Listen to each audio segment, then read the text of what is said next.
नमस्कार दोस्तों, जय हिंद, वंदे मातरम। आप सभी का एक बार फिर से बहुत बहुत स्वागत है आपके अपने YouTube चैनल एग्ज़ाम ट्रिकी में। जैसा कि दोस्तों आज हम लोग बात करेंगे इंट्रोडक्शन टू डिसेबिलिटी। आप सभी को पता है कि फर्स्ट ईयर के स्टूडेंट्स के लिए है और IDD, HI और VI इन सभी स्टूडेंट्स के लिए ये कॉमन पेपर है। आज यहाँ पर हम लोग टॉप 10 क्वेश्चंस को जानेंगे जो कि आपकी परीक्षा की दृष्टि से बहुत इम्पॉर्टेंट हैं। ठीक है, और भी जानेंगे, क्वेश्चंस के अलावा भी जानेंगे हम लोग कौन कौन सी चीज़ें आपके एग्ज़ाम में आ सकती हैं। तो पहला क्वेश्चन आपके सामने है, टीकाकरण क्या है। ये आपका 2024 में एग्ज़ाम में पूछा गया प्रश्न है, जो पिछली बार एग्ज़ाम हुआ था जून जुलाई में। व्हाट इज़ इम्यूनाइजेशन, जिसको हम लोग टीकाकरण कहते हैं, तो टीकाकरण क्या है, ये आपसे क्वेश्चन पूछा गया था IDD के पेपर में। तो कहेंगे यह एक ऐसी प्रक्रिया है जिसमें किसी व्यक्ति को रोगों से बचाने के लिए उसके शरीर में रोग जो भी जनक हैं जैसे बैक्टीरिया, वायरस, ठीक है, इससे क्या होता है या उनके किसी हिस्से को इंजेक्ट किया जाता है। लक्षण, इम्यूनाइजेशन का मुख्य लक्ष्य किसी व्यक्ति की प्रतिरक्षा प्रणाली को मजबूत करना। अभी सबको पता है कि कोविड हुआ था और कोविड के दौरान सभी को जो है टीका लगाया गया। और आप लोग जानते होंगे कि जब आप छोटे थे तब भी आपको BCG का टीका लगा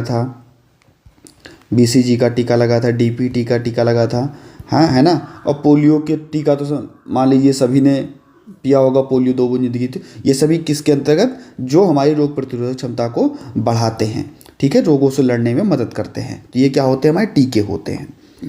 बात करते हैं क्षति क्या है। यहीं पर आपसे दूसरा क्वेश्चन पूछ सकता है कि भाई हमने इम्पेयरमेंट तो आपसे पूछ लिया कि क्षति क्या है। यहीं पर आपसे कह दे कि भैया परिभाषित कीजिए, आप किसको परिभाषित करें, तो कहेगा भैया दिव्यांगता को परिभाषित कीजिए। किसको, दिव्यांगता को परिभाषित कीजिए। या यहीं पर आपसे कह दे कि भैया आपने क्षति पूछ लिया, क्षति अक्षमता को परिभाषित कीजिए, ठीक है, अक्षमता को परिभाषित कीजिए। तो ये दोनों जो हैं आपके लिए बहुत इंपॉर्टेंट हैं। या यहीं पर आपसे कह दे कि भाई बेंचमार्क दिव्यांगता क्या है। बेंचमार्क दिव्यांगता क्या है, जो हम लोग 40% से अधिक जो दिव्यांग व्यक्ति उनकी जब बात करते हैं। तो ये सारी चीज़ें आप लोग थोड़ा एक बार देख लीजिएगा। जो भी मुझे याद आता जाएगा मैं आपको बताता जाऊँगा, क्योंकि आप लोग अब सप्लीमेंट्री एग्ज़ाम देने जा रहे हो। इम्पॉर्टेंट क्वेश्चन ये सभी के लिए हैं, लेकिन सप्लीमेंट्री एग्ज़ाम्स के लिए बहुत ही इंपॉर्टेंट हैं। देखिए ICIDH यानी कि international classification of impairment, disability and handicap, ये भी बिल्कुल रट लीजिएगा। इसके अनुसार इम्पेयरमेंट की परिभाषा क्या है, कह रहा है कि शारीरिक, मानसिक या शारीरिक संरचना या कार्य में किसी भी प्रकार की असमानता या हानि का होना जो सामान्य स्थिति से भिन्न होती है। ये परिभाषा है ICIDH की। यह हानि शारीरिक संरचना जैसे हाथ पैर, मानसिक क्षमता जैसे स्मरण शक्ति या ध्यान, इनमें हो सकती है। यह जैविक और मनोवैज्ञानिक की कमी दर्शाती है। यह किसी भी व्यक्ति की सामान्य शारीरिक स्थिति या कार्यप्रणाली से विचलित होती है। तो ये आपको देखने को मिलता है। जब भी आपसे परिभाषा बोले तो आप क्षति की परिभाषा इसको लिख दीजिएगा यहाँ तक, ठीक है। टेलीग्राम ग्रुप जिसका नाम है exam tricky for special education, जरूर ज्वाइन कर लीजिएगा। लगभग वहाँ पर आपको 19.3K का परिवार, 19,300 का परिवार वहाँ पर आपको देखने को मिलेगा। ICIDH ने इसको 3 भागों में बांटा, शारीरिक हानि, मानसिक हानि और संवेदनात्मक हानि। परिभाषा यह 1980 में WHO के द्वारा ICIDH में प्रस्तुत की गई थी, इसको याद रखिएगा। विशिष्ट सीखने की अक्षमता, जिसको हम लोग स्पेसिफिक लर्निंग डिसेबिलिटी बोलते हैं, अगर हम लोग ऐसे बोलते हैं तो SLD बोलते हैं। SLD में आप सभी को पता है कि जहाँ पर बच्चा, ये कैसा है, एक न्यूरोलॉजिकल विकार है। यह एक न्यूरोलॉजिकल विकार है। जब बच्चे को पढ़ाई में कोई दिक्कत होती है, कठिनाई होती है, बच्चे को सामान्य चीज़ों को समझने में कोई कठिनाई होती है, तो ऐसी जगह पर हम लोग इस्तेमाल करते हैं। कभी क्या भैया पढ़ने लिखने गणित संबंधित कोई भी समस्या आती है, बच्चे को समझने में कठिनाई होती है, तो वहाँ पर हम लोग स्पेसिफिक लर्निंग डिसेबिलिटी का प्रयोग करते हैं, जैसे डिसलेक्सिया, डिसग्राफिया, डिसकैलकुलिया, ठीक है, ऑडिटरी प्रोसेसिंग डिसऑर्डर। तो ये सारी चीज़ें जो हैं ये आपके किसके अंतर्गत आती हैं, ये आपके SLD के अंतर्गत आती हैं, स्पेसिफिक लर्निंग डिसेबिलिटी के अंतर्गत आती हैं। स्क्रीनशॉट एक बार ज़रूर ले लीजिएगा। इस विकार के कारण बच्चे पढ़ाई में धीमे हो सकते हैं, लेकिन किसी अन्य प्रतिभाओं में रचनात्मकता, तार्किक सोच और समस्या समाधान प्रभावित नहीं होता है। पढ़ाई में धीमे हो सकता है बच्चे को लिखने में कोई समस्या आ जाए, गणित में कोई समस्या आ जाए, लेकिन उसकी रचनात्मकता और तर्क सोच और समस्या समाधान करने की क्षमता नहीं प्रभावित होती, बच्चा कर लेता है। ठीक है, तो ये आपको देखने को मिलता है।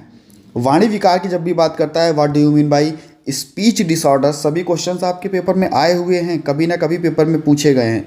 तो यहाँ पर एक और चीज़ आप लोग याद कर लीजिएगा, मैं आपको बता दूं, जब इसकी बात आती है तो मुझे एक चीज़ याद आती है, सोडा। ठीक है, इसको हम लोग क्या, इसका फुल फॉर्म क्या होता है, सब्स्टिट्यूशन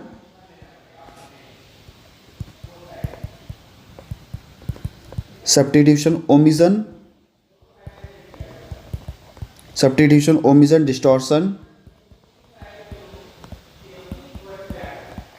डिस्टॉर्शन एंड एडिशन। ठीक है, तो ये किसकी फुल फॉर्म है, सोडा की फुल फॉर्म है, इसको याद कर लीजिएगा। सभी राष्ट्रीय संस्थानों की फुल फॉर्म याद कर लीजिएगा, मैं फिर से बता दे रहा हूँ आपको। स्पीच यानी कि स्पीच डिसऑर्डर की बात करते हैं, बोलने की प्रक्रिया में किसी भी प्रकार की समस्या या कठिनाई होना। भाई स्पीच में बोलने में हमें कोई कठिनाई हो रही तो यानी कि हमारी स्पीच गड़बड़ है, हम अपनी बातों को व्यक्त नहीं कर पा रहे, अपने विचारों को हम बता नहीं पा रहे, उसमें बाधा उत्पन्न हो रही है। इस विकार में भाषा, उच्चारण, आवाज़ प्रवाह में असमानता देखने को मिलती है। ठीक है, इसके अंतर्गत आर्टिकुलेशन डिसऑर्डर, जिसमें शब्दों या ध्वनियों का सही उच्चारण ना कर पाना, फ्लुएंसी, जहाँ पर बोलना नहीं हकलाना, जैसे कि आपने पिक्चर देखी होगी शाहरुख खान की, तो का किरण करके तो क्या कर रहा था, वो हकलाता था, फ्लुएंसी, उसका जो फ्लो था वो सही नहीं था। वॉइस डिसऑर्डर, इसमें आवाज़ में बदलाव, जैसे कि बहुत सारी धीमी या कर्कश बोलना या ऊंचा बोलना। इसके बाद में फोमेनिक डिसऑर्डर आपका, तो यहाँ पर आपका ध्वनि को समझने और सही तरीके से बोलने में कठिनाई। 4 प्रकार के यहाँ पर आपको देखने को मिलते हैं। इसमें आपका कारण क्या होता है, न्यूरोलॉजिकल समस्या हो सकती है। तो आपसे कह दे अगर स्पीच डिसऑर्डर जो है वो आपकी न्यूरोलॉजिकल समस्या है तो कह दो हाँ सर है। ठीक है, आप लगा सकते हो, सही है, बिल्कुल सही है। ठीक है, मस्तिष्क या भाषा अंगों को में चोट के कारण हो सकता है, मानसिक या मानसिक तनाव के कारण सुनने में कठिनाई हो सकती है। ठीक है, इलाज में स्पीच थेरेपी हम लोग दे सकते हैं, बार बार हम लोग उस शब्द या वाक्य का उच्चारण करवा सकते हैं और विशेषज्ञों की मदद ले सकते हैं। तो ये सारी चीज़ें आप लोग यहाँ पर कर सकते हैं। वेरी वेरी इंपॉर्टेंट क्वेश्चन, शीघ्र हस्तक्षेप। ठीक है, इसको वेरी वेरी इंपॉर्टेंट लगा लीजिएगा। अर्ली इंटरवेंशन क्या है, अर्ली इंटरवेंशन क्या है, इसके मॉडल। ठीक है, वेरी वेरी इंपॉर्टेंट, इसको लगा करके चलिएगा। बहुत बार आपसे एग्जाम में आया हुआ प्रश्न है अर्ली इंटरवेंशन। ठीक है, तो बात करते हैं अर्ली इंटरवेंशन यानी कि प्रारंभिक हस्तक्षेप।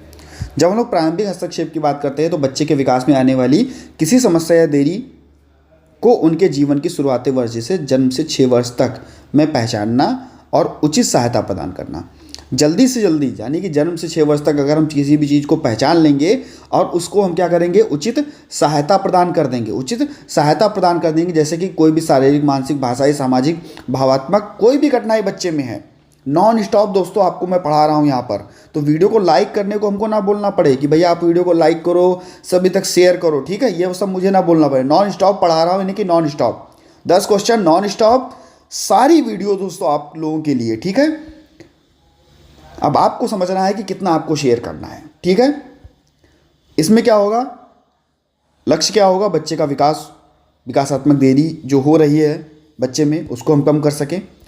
परिवार क्या बच्चे को उचित संसाधन और मार्गदर्शन प्रदान करें। इसके मॉडल्स की अगर हम लोग बात कर लें तो भैया सबसे पहला है आपका चिकित्सा मॉडल, जहाँ पर डॉक्टर या चिकित्सा की सलाह, जो भी हमारे फिजियोथेरेपिस्ट डॉक्टर हैं, समस्या की पहचान करके बच्चे को इलाज करवाना। ठीक है, उसके बाद में विकासात्मक मॉडल में बच्चे के विकास, जैसे भाषा, संज्ञानात्मक या मोटर स्किल में अगर पिछड़ापन है तो भैया विकासात्मक चिकित्सा के पास या स्पीच थेरेपिस्ट के पास ले जाना। बच्चे के विकास के मील के पत्थर, यानी कि जो बच्चा, मान लो बच्चा एक दिन में या 1 साल में बच्चा जितनी चीज़ों को तक पहुंच जा रहा था, मान लो बच्चा 3 महीने में, या हम कह सकते हैं कि 1 साल बाद धीरे धीरे बोलना, बच्चा बेबलिंग करना या कुछ भी, जो उसका मील का पत्थर है यानी कि माइलस्टोन है, वहाँ तक वो अगर नहीं पहुँच पा रहा है सामान्य ढंग से तो उसमें देरी है कहीं ना कहीं से। उसके बाद में शैक्षणिक मॉडल, यानी कि बच्चे की सीखने की जो सीमा है, स्कूल की जो तैयारी है, जैसे विशेषज्ञ जो भी हमारे विशेष शिक्षक हुए या शैक्षिक मनोवैज्ञानिक हुए, इनके द्वारा। तो ये सभी जो हैं आपको देखने को मिलेंगे। इसके बाद में इकोलॉजिकल मॉडल यानी कि पारिस्थितिकी मॉडल, बच्चे और उसके पर्यावरण से संबंधित। इसके बाद में आपका ट्रांसडिस्पेंसरी अंतःविषयी मॉडल, जिसमें आपको बच्चे से संबंधित सभी प्रकार के विशेषज्ञ वहाँ पर आपको मिलेंगे। ठीक है, सभी प्रकार के सभी क्षेत्रों के विशेषज्ञ आपको मिलेंगे। फैमिली यानी कि परिवार केंद्रित मॉडल, जहाँ पर माता पिता और वहाँ पर जाकर के जो हमारा विशेष शिक्षक है वो आपको पढ़ाएगा। उसके बाद में व्यवहारिक मॉडल, ये सभी मॉडल जो हैं वो अर्ली इंटरवेंशन के मॉडल हैं, जो बच्चों की ज़रूरतों और प्राथमिकताओं को देखते हुए उनके आधार पर उनमें सकारात्मक बदलाव ला सकते हैं। ठीक है, इसके बाद में वेरी वेरी इंपॉर्टेंट आपके पेपर में पूछा गया प्रश्न क्या है, अपगार, APGAR, यानी कि अभी हम इस पर बात करेंगे। APGAR, अभी मैंने इसका फुल फॉर्म भी लिख रखा है। एक सरल और त्वरित परीक्षण जो नवजात शिशु के स्वास्थ्य का आकलन जन्म के तुरंत बाद करता है। जन्म के तुरंत बाद अपगार टेस्ट के द्वारा नवजात शिशु का आकलन किया जाता है। जीवन के पहले 1 मिनट से 5 मिनट तक अपगार का प्रयोग किया जाता है। होता क्या क्या है देखना है, 5 चीज़ें। अपगार का मतलब अपीयरेंस, पल्स, जर्मिक एक्टिविटी और रिस्पिरेशन। रंग बच्चे का देखा जाएगा, दिल की धड़कन बच्चे की मापी जाएगी, प्रतिक्रिया बच्चा क्या क्या कर रहा है, बच्चे की मांसपेशियों में तनाव कितना है और सांस लेने की दर कितनी है। ये सारी चीज़ें जो हैं 1 मिनट से लेकर के 5 मिनट तक मापी जाएंगी। वीडियो अच्छा लगा हो तो लाइक ज़रूर कर देना भैया। ठीक है, प्रत्येक मानदंड में 0 से 2 अंकों के बीच में स्कोर दिया जाएगा। अगर स्थिति असामान्य है तो 0, स्थिति सामान्य से कम है तो 1, पूरी तरह सामान्य है तो 2 अंक दिए जाएंगे। ठीक है, कुल स्कोर 7 से 10 शिशु जो होगा वो सामान्य होगा, 4 से 6 होगा वो देखभाल की आवश्यकता होगी, 0 से 3 होगा तो वो गंभीर होगा, तुरंत चिकित्सा की सहायता होगी। अपगार टेस्ट जो होता है शारीरिक स्थिति या त्वरित मूल्यांकन प्रदान किया जाता है। इसके तहत जो भी हमारे बच्चे हैं उनको मदद मिल सके और चिकित्सा की देखभाल की आवश्यकता हो सके। ठीक है, तो इसके बाद में क्वेश्चन नंबर 7 आपकी स्क्रीन पर है, क्रॉस डिसेबिलिटी अप्रोच। ठीक है, क्रॉस डिसेबिलिटी अप्रोच ये भी आपके पेपर में पूछा गया प्रश्न है। ठीक है, क्रॉस डिसेबिलिटी अप्रोच क्या करता है, सभी प्रकार के दिव्यांग बच्चों को, चाहे वो किसी भी प्रकार से हो, शारीरिक, मानसिक, संवेदी, बौद्धिक, किसी भी प्रकार के दिव्यांग बच्चे हों, सभी को समावेशी और समग्र दृष्टिकोण अपनाने को कहता है। या विशिष्ट किसी विशेष दिव्यांगता पर केंद्रित ना होकर सभी प्रकार की दिव्यांगताओं को एक समान अवसर, अधिकार और सेवाएं प्रदान करता है।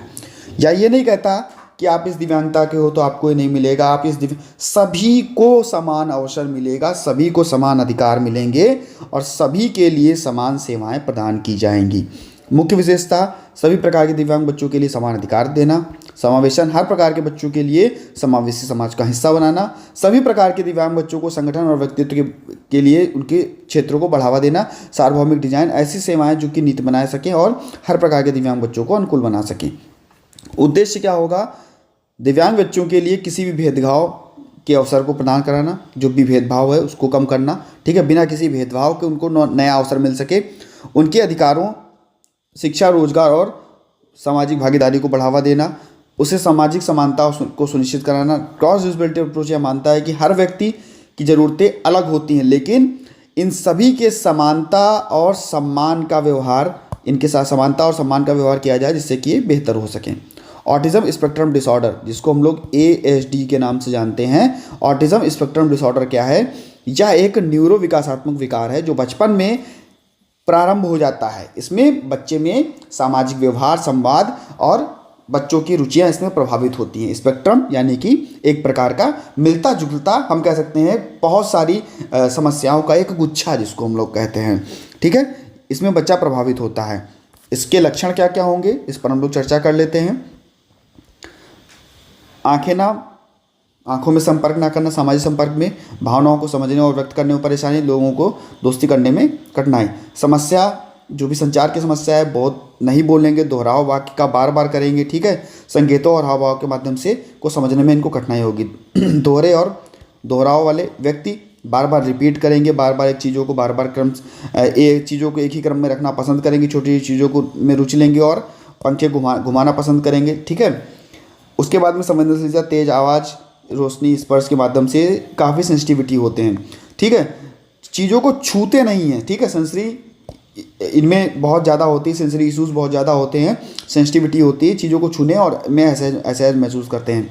रोज़मर्रा की ज़िंदगी जो है रूटीन में बदलाव नहीं महसूस करते, बदलाव नहीं होना महसूस नहीं करते, यानी कि जो भी उनका चल रहा है चलने दो, उनको डिस्टर्ब ना करो, ठीक है। नई स्थितियों को नहीं अपनाते, जो भी नई स्थितियाँ उनको नहीं अपनाना, जो उनके साथ चल रहा है उसमें चलने दो उनको, ठीक है। तो ये सारी चीज़ें आपको दिव्यांग ऑटिज्म स्पेक्ट्रम डिसऑर्डर में देखने को मिलती हैं। इन बच्चों के लिए अगर हम शुरुआती पहचान और हस्तक्षेप करें तो हम इनके जीवन को, इनकी क्षमताओं को काफ़ी बेहतर कर सकते हैं और जीवन जीने के लिए मदद में इनको ला सकते हैं।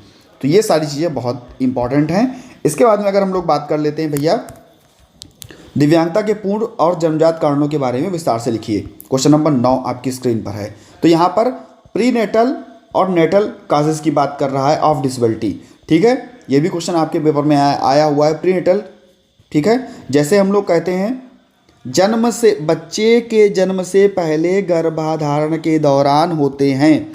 इसमें बच्चे का क्या होता है, भ्रूण का विकास होता है। यहीं से जेनेटिक अगर कोई समस्या होती है, जैसे गुणसूत्रीय असमानता, जैसे डाउन सिंड्रोम, थैलेसीमिया, ये हमको देखने को मिलता है। आनुवांशिकी विकार भी, माँ के स्वास्थ्य में अगर कोई जुड़ी समस्या होती है, जैसे कि रक्तचाप हुआ, रुबेला हुआ, ये सारी चीज़ें हुई।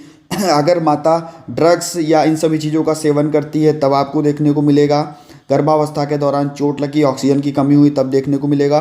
दवाएं अगर उन्होंने अनियंत्रित रूप से ले ली तब भी देखने को मिलेगा। नेटल कासेस में अगर हम देखते हैं तो नेटल कासेस में क्या होता है, बच्चे के जन्म के समय या प्रसव के दौरान, ये अक्सर प्रसव में जटिलताओं के कारण होता है। जैसे कि प्रसव में जटिलता यानी कि लंबा या कठिन प्रसव, बहुत देर तक बच्चे, मान लो माता पुश नहीं कर पा रही, बच्चा फंसा हुआ है जन्म से पहले, समय से पहले जन्म, मान लो 9 महीने 10 दिन में लगभग बच्चे का जन्म होता है, 8 महीने में ही बच्चे का जन्म हुआ तब भी दिक्कत आ सकती है। बच्चे का कम वजन हुआ, लो बर्थ वेट हुआ तब भी दिक्कत है। ऑक्सीजन की कमी, जब बच्चा जन्म ले रहा है तो पर्याप्त ऑक्सीजन उसे मिलनी चाहिए। अगर चोट लग गई है किसी प्रकार से मस्तिष्क में, रीढ़ में, तब भी दिक्कत आ सकती है। संक्रमण के कारण दिक्कत आ सकती है। तो ये सारी चीज़ें जो हैं आपको देखने को मिलती हैं। नोट में यहाँ पर मैं आपको बता रहा हूँ भैया, इतनी चीज़ें और पढ़ लेना, और कहीं भी आपको ढूंढने की भी आवश्यकता नहीं है। श्रवण बाधिता यानी कि हेयरिंग इम्पेयरमेंट क्या है, ठीक है। सेरेब्रल पाल्सी क्या है, इसके प्रकारों के बारे में पढ़ लेना। बौद्धिक अक्षमता के बारे में पढ़ लेना। राष्ट्रीय संस्थान जितने भी हैं, 6 से 7 राष्ट्रीय संस्थान जो भी हैं सबको पढ़ लेना। बेंचमार्क दिव्यांगता मैंने आपको पहले ही बताया, और RPWD एक्ट, इतनी चीज़ों को और पढ़ लीजिएगा, ठीक है। आशा है आपका पेपर अच्छा जाएगा और अच्छे से तैयारी कीजिएगा। सभी मित्रों तक वीडियो को शेयर जरूर कर दीजिएगा दोस्तों। मिलता हूँ नेक्स्ट वीडियो में। चैनल को सब्सक्राइब किया आप सभी का बहुत बहुत धन्यवाद।